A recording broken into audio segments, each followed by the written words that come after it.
যদি কেউ বলে যে আত্মা বলতে কিছু নাই, এটা সম্পূর্ণ ভুল কথা। আত্মা অবশ্যই আছে। আমি নিজেই তার প্রমাণ। নোয়াপাড়া বাজারের একজন সুনামধন্য ব্যক্তির মা মারা গেছিল, বয়স্ক মহিলা। আমি ওনারে পুরানোর জন্য আমারে ডাকিছি, আমি শ্মশানে গেছি। আমি শ্মশানে যে প্রথম চান্সে উনি যাওয়ার আগে আমি কাঠ মনে করেন 3 সাইজ করে সাজায় রাখিছি। এখন আমাদের শ্মশানে একটা গাড়ি আছে, মানে যাতে লাশ নিয়ে আসে। এখন সবাই বলিছে ওই গাড়িতে করে লাশ আনবে যে মারা গেছে, আর তাদের বাড়ির মানে আমাদের নোয়াপাড়ায় বাজারের পরে। কারণ সবাই বলিছে গাড়িতে করে লাশটা নিয়ে আসবে, সেইভাবে আমি কাঠ টাট সাজায় সুন্দরভাবে বসে আছি। এখন উনি গাড়িতে আর লাশ আনিনি, উনার জন্য একটা খাট বানাইছিল, বুঝছেন? মানে ওই মুরব্বীটাকে খাটে করে নিয়ে আসবে, ছেলে তার মার জন্য একটা খাট বানাইছিল যে মারে শেষ বিদায়তে এই খাটে করে আমি শ্মশানে নিয়ে আসবো। এখন আমি কিন্তু ওই খাটে করে আনবে বলে ওই মার জন্য একটা খাট বানাইছে। আমার শ্মশানের সামনেই একটা কাঠগুলো আছে, সেখান থেকে বানাইছিল খুব সুন্দর করে খাটটা। এখন আপনারে বলবো কি, রাত্রের বেলা মুরব্বীরে আনতে আনতে মানে লাশ আনতে আনতে রাত তখন প্রায় 1:30 পৌনে 2 বাজে গেছে। এখন ওই পৌনে 2টার সময় কিন্তু ওই খাটে আর ওনারে আনিনি, খাটটা আমার শ্মশানের সামনে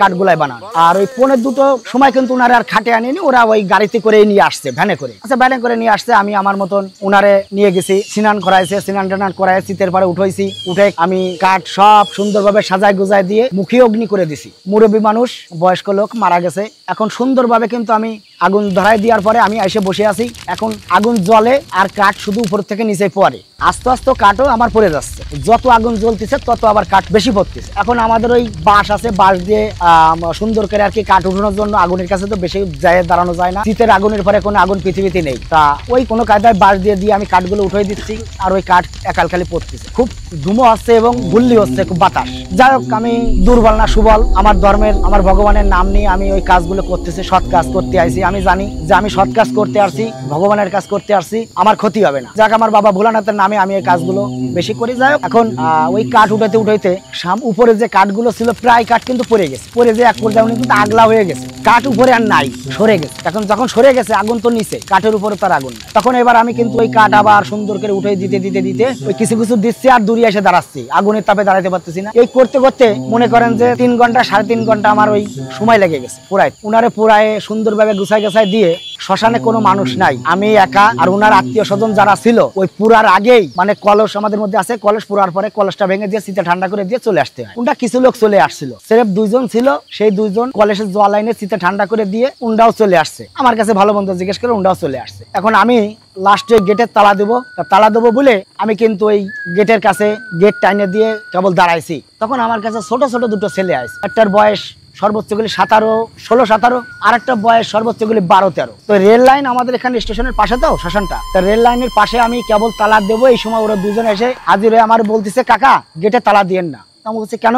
কাছে কাকা আমাকে একটা জিনিসের দরকার, আমরা বহুতক্ষণ সময় দাঁড়াই রয়েছি, আমার একটু দরকার। আমি কি দরকার? বলতেছে কাকা ওই যে কেবল যে কলসটা ভাঙিস, ওই কলসটা আমার খুব প্রয়োজন। আমি বললাম কলস দিয়ে তুই কি করবি, আর এই রাত্রে তুই এখানে কেন আইছিস? তখন মনে করেন রাত বাজে 3:45-4 বাজে, তখন আসছে। তা আমি বলতেছি তুই কলস দিয়ে কি করবি? তা বলতেছে কি কলস আমার মা নিয়ে যাতে বলেছে। তা আমি বললাম কলস তুই নিয়ে যাবি যা, কিন্তু আমি তোর এনে দিতে পারবো না, তোর কিন্তু নিয়ে আসতে হবে। তা বলে হ্যাঁ কাকা আমরা নিয়ে আসতে পারবো। তা আমি বললাম যে তুই নিয়ে আসতে পারিস, তা যা। এই বলে আমি ওই গেটের কাছে দাঁড়াই আছি। এখন ওরা কিন্তু 2 জনের একজন চলে গেছে কলস আনতে। শীতের কাছে শীতে লিবে দেওয়ার পরে যদি কেউ না থাকে, তাই কলস আনাটা, দড়ি বাঁধা কলসটা আনা খুব কষ্টের বিষয়, এটা সাহসের বিষয়। কারণ যখন চলে আসা হয়, কোনো মানুষ থাকে না, তখন ওখানে অনেক সমস্যা দেখা দেয়। ভয়, মনে করেন আপনি একটা জিনিস আনতেছেন, আজগবি একটা শব্দ হলো, কথা বললো যে কি করতে আসছিস, কেন নিতে আসছিস, আপনার সাথে জিজ্ঞেস করতেছে, কিন্তু চারিদিকে দেখতেছেন আপনি কেউ নেই, এরকম কথাও হয়। যাই হোক, ওরা কিন্তু ওই কলসটা নিয়ে চলে আসছে। চলে আসলে আমার গেটের কাছে এসে কাছে কাকা কলস আমি নিছি। তাহলে যা। কাকা আপনি বাড়ি যাবেন না? তাহলে হ্যাঁ আমি যাবো। তো এবার আমি জিজ্ঞেস করতেছি তোর বাড়ি কনে? তাই ছোটটা বলতেছে আমার বাড়ি শঙ্কর বাসা। আর বড় শঙ্কর বাসা চেনেন? এটা হচ্ছে নোয়াপাড়া পৌরসভার নদীর ওপার শঙ্কর বাসা। আরেকটা জিজ্ঞেস করলাম তোর বাড়ি কনে? তো বলছে আমার বাড়ি গাজীপুর। গাজীপুর মানে রাজঘাট, ওই যে রাজঘাট গাজীপুর হুজুরের বাড়ি বলে না, ওই হুজুরের বাড়ির লাইন। 2 জন 2 জায়গা। আমি বলতেছে তোরা 2 জনের বাড়ি 2 জায়গায়, তাই এক জায়গা হলে কি করে? তো বলতেছে কাকা আমরা 2 জন ভাই, আমরা 2 ভাই, আমার মাই কলসটা নিতে বলেছে তাই আমরা আইছি। আসলে কি আমি তো আসলে এতো সব কথা ক্লিয়ারলি হয় না, তা আমি কিন্তু অতটা আমার মাথাটা সেন্স অতটুকু আসেনি যে এরা এই রাত্রে কলস নিতে আসছে, কি কারণে আসছে, এরা কি বৃত্তান্ত, এগুলো আমি বুঝতে পারি। এখন আমার কাজ শেষ, আমি তালা মেরে যখন রেল লাইনটা পার হয়ে সিএমপি তে উঠবো, মানে পিচ রাস্তায় মেন রোড উঠবো, তখন কিন্তু ওই ছেলে 2টো আর আমার নজর পড়ে গেছে খাটের দিকে, যে খাটটা বানাইছিল ওর মার জন্য ওই ভদ্রলোক। ওই খাটটা দেখে আমার খুব পছন্দ হয়েছিল। তাহলে খাটটা তো ওখানে ফেলানো থাকবে, ও খাটটা তো আর কাজে লাগবে, আর ও খাটটায় তো লাশ আনাও হয়নি, তাতে করে কোনো সমস্যা নেই। আমি কিন্তু ওই খাটটারে চিন্তা করেছি বাড়ি নিয়ে যাবো। রাতের বেলায়। এখন আমি কিন্তু ওই তাগাচ্ছি ডানি ভাই কোনো ভ্যান পাচ্ছি, তখন ওই ছেলে দুটো আমার বলতেছে কাকা আপনি খাট নিয়ে যাবেন? বলে হ্যাঁ কাকা খাট নিয়ে যাবো। তো কাকা এক কাজ করেন, আপনি কলসটা নিয়ে আগে হাঁটেন, আমি খাট নিয়ে আসতেছি। ভাই তখন আমি বুঝতে পারিনি যে আসলে ওরা কি। তখন আমি কিন্তু ওই বলতেছি কি না তোরও লাগবে না, তুই এক কাজ কর, যদি আমার খাটটা নিতে হয় আমি সামনেতে ভ্যান ডাইকে আমি নিয়ে যাবো। তো আমার একটা ভাই আছে এই পাশে মনিরুল নাম, ভ্যান গ্যারেজে, আমি তারে ফোন দিলাম যে ভাই তোর ভ্যান কি বাইরে আছে, রাত্রে যদি থাকে তাহলে একটা ভ্যান শ্মশানে একটু পাঠাই দিতে, আমি একটা খাট নিয়ে যাবো। তো বলতেছে দাদা সব ভ্যান উঠানো হয়ে গেছে। তখন আমি বললাম ঠিক আছে। এখন আমি কিন্তু ওই ওর যখন না বললো তখন আমি এবার ভ্যান খুঁজতে শ্মশান থেকে প্রায় আধা কিলো একটু দূরে আমি আসতেছি ভ্যান নিতে। ভাই আপনারা বলবো কি আমি ভ্যান নিতে আসতেছি, আমি ভ্যানওয়ালার সাথে কথা বলতেছি কয় টাকা দিতে হবে, আমি পালপাড়ায় যাবো, নপাড়ায় পালপাড়ায় যাবো, কয় টাকা দিতে হবে, আমার একটা খাট যাবে। তো উনি আমারে বললে 100 টাকা দেবে। আমি বললাম ঠিক আছে চলে। এই বলে পিছনের দিক তাকায় দেখি কি আমার খাট আসতেছে, ওই রাত্রেবেলা খাট মনে হচ্ছে উড়ে আসতেছে, চলে আসতেছে। খানিকের উপর তাকায় দেখি কি দুইজন মাথার পরে খাট হাইটে চলে আসছে। আচ্ছা বেশ ভালো কথা, হাইটে আসছে। আমি তাকায় ওই দেখে কিন্তু আমি অবাক হয়ে গেলাম যে কি ব্যাপার, খাট ওরা ছোট মানুষ কিভাবে নিয়ে আসতেছে। আনার সঙ্গে সঙ্গে আমি ওকে নিজে হাতে, ওরা দুইজনে এক পাশে খাট ধরলো, আমি এক পাশে খাটটা ধরে নামালাম রাস্তার পরে। নামায় একটা ভ্যান পালাম, ভ্যানারে বললাম যে ভাই আমার এই খাটটা অমুক জায়গায় নিয়ে যাবো, তো দিয়ে আসেন। ভ্যানে উঠালাম, ওরা দুইজন সাথে আমি আর ভ্যানালা, 3 জনে খাটটা উঠালাম। উঠে এবার আমার বলতেছে ওই ছেলে দুটো যে কাকা আপনার বাড়ি পর্যন্ত আসি। বললাম না বাবা তোর বাড়ি পর্যন্ত আসতে হবে না, 20 টাকা নেই, তোরা চা খাস কেন? না কাকা টাকা দেওয়া লাগবে না, আপনি আমার উপকার করেছেন কি যে কলসটা নিলাম এটা আমার উপকার হয়েছে, আর খাট আপনি যদি বলেন আপনার বাড়ি দিয়ে আসতে আমি বাড়ি দিয়ে আসবো, আমরা আপনার বাড়ি যাই চলেন কাকা। বললাম না বাবা তোদের কষ্ট করা লাগবে না। তখন ফট করে ছোট ছেলেটা আমার বলতেছে কাকা আপনার বাড়ি পালপাড়ায় না, আপনার বাড়ি তো বেশি দূরে না। তখন আমি আর কি ওই মানে আমি বললাম না যে সব কথা বলা যায় না, যেমন মনে করেন হাসপাতালের ডোমেরা কি করে, তাদের অনেক কিছু আছে সেন্টিমেন্ট কিন্তু মানিয়ে চলতে হয়। তাহলে এখন একটা মরা মানুষের শরীর আপনি বিচ্ছিন্ন করবেন, সুস্থ শরীর করবেন, নিশ্চয়ই কিছু অজ্ঞান সজ্ঞান কিছু থাকতে হয়। তো মনে করেন অতটা সেন্সিটিভ আমার ভিতরে ছিল না। আমি যখন খাট নিয়ে এবার ওদেরকে গরম দিলাম, গরম দিয়ে আমি কিন্তু ওদেরকে বিদায় দিয়ে ওরা চলে গেল। আমি দেখলাম চলে গেল, খাটটা এনে আমার বাড়ির পাশে এক জায়গা থুয়ে দিলাম। থুয়ে আমার যে একটুখানি সিস্টেম অনুযায়ী শ্মশান থেকে কোনো জিনিস নিয়ে আসলে তারে একটু গঙ্গা জল, একটু আগরবাতি দিয়ে কিংবা একটু আগুনের সেকা টাকা দিয়ে ঘরে উঠানো যায়। আমি কিন্তু ওটা রাত্রিবেলা বাইরে থাকলো, সকালবেলা আমি কিন্তু ঘুমের থেকে যখন উঠেছি, উঠে ওই খাটে কিন্তু আমি আগুন দিছি, ধুয়ে মুছে পরিষ্কার করে গঙ্গা জল দিয়ে সুন্দর করে আমি ঘরে নিয়ে গেছি। আমি ঘরে থুইছি, ওই খাটের পরে আমি আমার স্ত্রী শুইছি। এখন রাত্রেবেলা কিন্তু মনে করেন যে আমি মেলাঘাটে বেচা কেনা করতাম এক সময়। আমি এখান থেকে মনিরামপুর সেখানে গেছি হচ্ছে চটপটির দোকানে জোন বিক্রি করতে। এখন ওখান থেকে রাত্রেবেলা আমি ফিরে আসতেছি, পরের দিন ফিরে আসতেছি রাত তখন বাজে 2টো। আমাদের এখান থেকে এই সরাডাঙ্গি বেশি দূরে না, 7-8 কিলো দূর। সরাডাঙ্গি ওখানে একটা গাছ আছে, সেখানেও একটু ভয় আছে। এখানে যারা নোয়াপাড়ায় বসবাস করে এরা চেনে, নাম বললে চেনবে, অনিল ঠাকুরের বাড়ি। তো ওখানে গেলে কিন্তু ওই আমি আসতেছি সাইকেল চালায়, ওখানে আসার সঙ্গে সঙ্গে কিন্তু আমার হঠাৎ সাইকেলের থেকে ধাক্কা দিয়ে ফেলা গেছে। আমার ধাক্কা দিল, আমি স্বয়ং বুঝলাম যে আমার কে ধাক্কা দিল। ধাক্কা দিলে আমি পড়ে গেলে কিন্তু সবসময় আমার কাছে লাইট, সঙ্গে সঙ্গে আমি কিন্তু সাইকেল পড়ে যাওয়ার সঙ্গে সঙ্গে আমি কিন্তু লাইটটা পকেটে বের করে আমি বুক পকেট থেকে একটা সিগারেট বের করে জ্বালাইছি। জ্বালায় কিন্তু আমি ওই উপরে বাদুর ডাকতেছে, গাছে চেউ করে ডাকতেছে। আমি কিন্তু ওখান থেকে আবার সাইকেলটা কুড়াই কাছায় নিয়ে সুন্দরভাবে সাইকেলটা চালাই আস্তে আস্তে আসতেছি। ভয় খানিকটা আমার লাগেছে। এবার মনের মধ্যে যত পথ আসতেছি দুঃখ করতেছে, মানে এতক্ষণ ভয় ছিল না, এখন শুধু ভয় পাচ্ছি, পরানের মধ্যে দাপাচ্ছে। যাক আমি কষ্ট মষ্ট আসলাম, এসে বাড়ি আমার স্ত্রীর ডাক দিলাম, দরজা খুললো, ঘরে গেলাম। ঘরে যাই দেখি যে আমার স্ত্রী মানে অজ্ঞান। দরজা খুললো আমার মেয়ে, আমার স্ত্রী অজ্ঞান। কি হচ্ছে যে গাছ নাড়া দিলাম, নাড়া দিলে উনি কিন্তু লাফাই ঠেলে উঠল। কি হয়েছে বলো যে আমারে কিটা নিয়ে চলে যাচ্ছে, চালের পরে নিয়ে যাচ্ছে, কিটা উড়োই নিয়ে যাচ্ছে, খাটের পরে আমার কিটা আচার দিচ্ছে।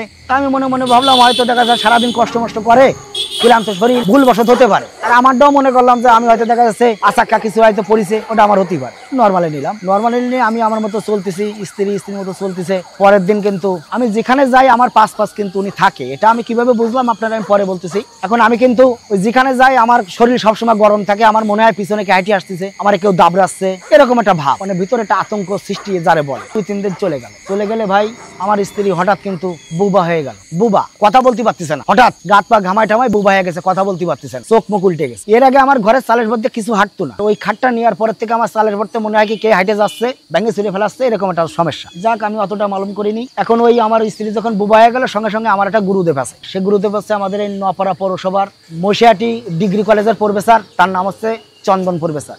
চন্দন স্যার বললে সবাই তাকে চেনে, তার পায়ে হাজার প্রণাম। উনি একটু মার সাধনা করে, মার পূজা আশ্রা করে। আমি উনার কাছে গেলাম, উনি প্রতি মঙ্গলবার একটু ভারে বসে। তা উনার কাছে গেলাম, যাই আমি যখন উনার বাড়ি মনে করেন অন্তত 50-55 জন লোক হয়েছে। এখন আমি কিন্তু ওই সবার আগে গেছি, যাই ওই মন্দিরের সামনে আমি সুন্দর করে আপনার পাটি বিছাইছি, সবকিছু করেছি, করে এটারে লোকজন গেছে তাদের বসতে দিচ্ছি, আপ্যায়ন করেছি আমি সবার পিছনে। আমার ওই গুরুদেব উনি ওই মার পুজো দেওয়ার পরে বেরোয় এসে উনি বারে আমার দিকে তাকাচ্ছে আর চোখ মোটা করতেছে, আর আমার শরীরের থেকে ভাই শুধু ঘাম বেরোচ্ছে। এমত অবস্থায় 20-22 জন লোক থাকতে সবাইরে বললো যে আপনারা সবাই সরে যান, লোকজনকে বললো আপনারা সবাই সরে যান। সবাই সরে গেল, ভয় পালো, সবাই সরে গেলে এবার আমার দিক তাকাচ্ছে। উনি আমার কাছে আসলো না, দূর থেকে দাঁড়ায় কাছে, তুই জায়গা দাঁড়া। আমি দাঁড়ালাম। উনি আমারে বলতেছে তুই কি শ্মশানে থেকে খাটা নিছিস? ওই আমার গুরুদেব বলতেছে, উনি আমাকে জিজ্ঞেস করতেছে তুই কি শ্মশানে থেকে খাটা নিছিস? তাহলে খাটা নিছি আমি রাত্রে 3-4টে। উনি তো বাড়ি, তাহলে কি করে জানলো? যখনই আমার কাছে বলিস তুই খাট আনিছিস, তখনই আমি বললাম হ্যাঁ আমি খাট আনিছি দাদা। খাট আনিছিস আইনে ঘরে উঠাইছিস কেন? খাটের বারে শুইছিস তো তোর চালের মধ্যে দৌড়দৌড়ি করিনি? হ্যাঁ দাদা করেছে। বলো অমুক জায়গা তুই পড়ে গেছিলি? আমি বললাম হ্যাঁ দাদা পড়ে গেছি। আমি সব বলতেছি। বলতেছে এখন তোর পাঁচ তো আমার এই গেট পর্যন্ত আছে, তাহলে আমি কি করবো? তোর তো খোঁজ দিচ্ছে, সময় পালি খালি তুই বাইসে গেছিস যে তোর কাছে একটা তাবিজ আছে, তাবিজটার কারণে ছোটখাস করে সিগারেট জ্বালাইছিস, আগুন ছিল বিধায় বাইসে গেছিস। উনি আমাকে বললেন উদ্দেশ্য হচ্ছে ওনার কাছে যাওয়ার যে আমার স্ত্রী বোবা হয়ে গেছে, দাদা কি কারণে হয়েছে আপনি একটু দেখেন। মানে এটা বলার উদ্দেশ্যের জন্য আমি গেছি, আমার এগুলো হচ্ছে এটার জন্য না। তখন কিন্তু ওই সবাইকে বিদায় দিয়ে উনি আমার যখন জিজ্ঞেস করতেছে তখন আমি ক্লিয়ারলি সব বলতেছি। বলার পরে এখন উনি আমারে কিন্তু বলতেছে যে তোর পাঁচ এখানে আইছে। এখন আমার কিছু করার নেই, আয়ত্তের বাইরে। আমি তখন কান্দাকাটি করতেছি, দাদা আমি কি করবো, আমার ভুল হয়ে গেছে, আমি তো এরকম কোনোদিন করি না, আমি তো সৎ কাজ করে আসলেও কারো কাছ থেকে একটা টাকা নিতে চাইনি, যদি কেউ খুশি হয়ে দেয় তা নিই, নালে নিই না। তো এখন এত অবস্থা দাদা আমি তো বড় বিপদে। তখন উনি আমার বললো কি ওই জায়গা দাঁড়া। উনি খানিকক্ষণ দাঁড়ায় থেকে মার পার বেলপাতা নিচে দিল, আমি নিলাম। গঙ্গা জল আমার একটু ছিটিয়ে দিল। আমার যখন গঙ্গা জলটা ছিটিয়ে দেওয়ার সঙ্গে সঙ্গে আমার গা থেকে মনে হলো যে অন্তত 100 কেজির একটা বোঝা নেমে গেছে, আমার গাটা হালকা হয়ে গেছে, আমার গা যে ঘামটা বেরোচ্ছিল ওটা হালকা হয়ে গেছে। তখন দেখেন গান নোমা শিরে উঠে যায়, দেখেন প্রতিটা নোমা শিরে উঠেছে। আমি বহুত দিন যাবত এই অবস্থায়। আমি কিন্তু যখনই আমার ওই দেওয়ার সঙ্গে সঙ্গে আমার শরীরটা খুব ভালো লাগে, চাঙ্গা হয়ে গেল। চাঙ্গা হয়ে গেলে এবার আমি বলতেছি দাদা আমার বাড়ি আপনার বৌমা অবস্থা খুব খারাপ। তখন কাছে খারাপ তো খারাপ হবে তো, তোর কপাল ভালো যে নিয়ে যায়নি, চাইপে ধরেনি গলা। তখন এই বলার পরে উনি ওখান থেকে আমার একটু গঙ্গা জল দিল আর একটু ফুল বেলপাতা দিল। উনি এখান থেকে ঝাড়িয়ে দিল, দেওয়ার পরে আমার স্ত্রীর গায়ে এসে জলটা খাওয়াই দেওয়ার পরে গঙ্গা জল তার মাথায় ছোঁয়াই দেওয়ার পরে উনি সুস্থ হয়ে গেল। তো উনি আমার বলে দিল যে তুই শ্মশানে গেলে আমার সঙ্গে ফোনে কথা বলে তারপরে যাবি, তার আগে তুই যাবি না। তাহলে এখন খাটের ব্যাপারটা কি করব? তো উনি আমার বললো খাটের একটা উপায় আছে। কি উপায়? এই খাট সকালবেলা হয় কোনো জায়গায় দান করে দিবি, আর না তো একদমে বেচা কিনা করবি। ভাইজান কথাটা বুঝেন, তাহলে একদমে বেচা কিনা করবি এবং যে কয় টাকা বেচবি সেই কয় টাকা তোর গাঠির থেকে দিয়ে ওই শ্মশানে দান করে আসবি আর মাপ চাই আসবি। আমি কিন্তু সকালবেলা এখন আমি খুঁজ দিছি লোক, আমি খাট কোথায় বিক্রি করবো। যেমন তেমন লোকের কাছে যদি ওই খাটটা বের করে দেখায়, তার যে কোনো লোক মনে করেন 2000 টাকা দাম বলবে, তা আমি তো গরিব মানুষ, তার আর 2000 কোথা থেকে ভরবো? তাহলে আমার সর্বনাশ, আমি সমস্যায় আছি। এখন আমি মনে মনে খুঁজ দিছি, খুঁজতে পাচ্ছি না। তখন এখানে ভ্যান চালাই, তার নাম হচ্ছে সালাম নামে একটা লোক ভ্যান চালায়। উনি আমি ইয়ার কি চলে বলতেছি কি, মানে আমি বেশি আগ্রহ নিয়ে বলতেছি না, ইয়ার কি চলে বলতেছি যে ভাই আমি একটা খাট বেচবো, খাটটা আমার লাগ দিছে না, তা যে কয় টাকা দিত সেই কয় টাকায় বিক্রি করবো। তখন দাদা আমিও তো একটা কিনবো। তা আমি বললাম আর কি করে না, শোনো আমি কিন্তু বেচবো। তা দাদা আমিও কিনবো, তা চলো। তখন দাদা কত দিলি হবে না, তা তুমি আগে খাটটা দেখো। এবার ওরে নিয়ে আমি খাট বাইরে করে রাখিছি কাজ করে। ও খাটটা দেখে গেছে, দাদা কত দেবো? তোর কথার টোনে বুঝতেছি ও আমার 1000-1200 টাকা দাম বলবে। তখন আমি উনারে ওই কথাটা ওরে চাপা দিয়ে দিলাম যে তুই আর কি করিস নি, তুই যা দিবি আমি তাই নেব, মানে একটু উৎসাহ দিচ্ছি যা তুই আর কি চলেও কম বলে। তো কাছে দাদা আর কি করেন, আমাকে আর কি না, বিশ্বাস কর তুই যা বলবি আমি সেই দাম নেবো। তো আর কি চলে বলতেছে দাদা তাহলে আমি 100 টাকা দিবা। তাহলে 1.5 টাকা। ও আমাকে 100 টাকা দিল, আর 100 টাকা ভরে আমি ওই সময় শ্মশানে যাই আমি 200 টাকা দান করে দিয়ে আমার বাবা ভোলানাথের কাছে মাপ চাইয়ে আমি রেহাই পাইছি। আত্মা অবশ্যই আছে, কারণ আত্মা না থাকলে এই শয়তান, পৃথিবীতে যত শয়তান আছে, ভূত পেতনি আমরা যেগুলো বলি, আগেও ছিল এখনো আছে। এগুলো মানুষের ভিতরে যখন মানুষ, ওই যে একটু আগে বললাম না, যদি কোনো ব্যক্তি আত্মহত্যা করে মারা যায় তাহলে তার আত্মাটা কিন্তু সঠিক পথে যায় না ভাইজান, তার আত্মাটা বেঠিক পথে যায়। সে অত্যাচার অন্যায় কাজ বেশি করে, ন্যায় কাজ করে না। এই জন্য পৃথিবীতে এখনো ভূত পেতনি বলতে জিনিস আছে, এটা আমি বিশ্বাস করি।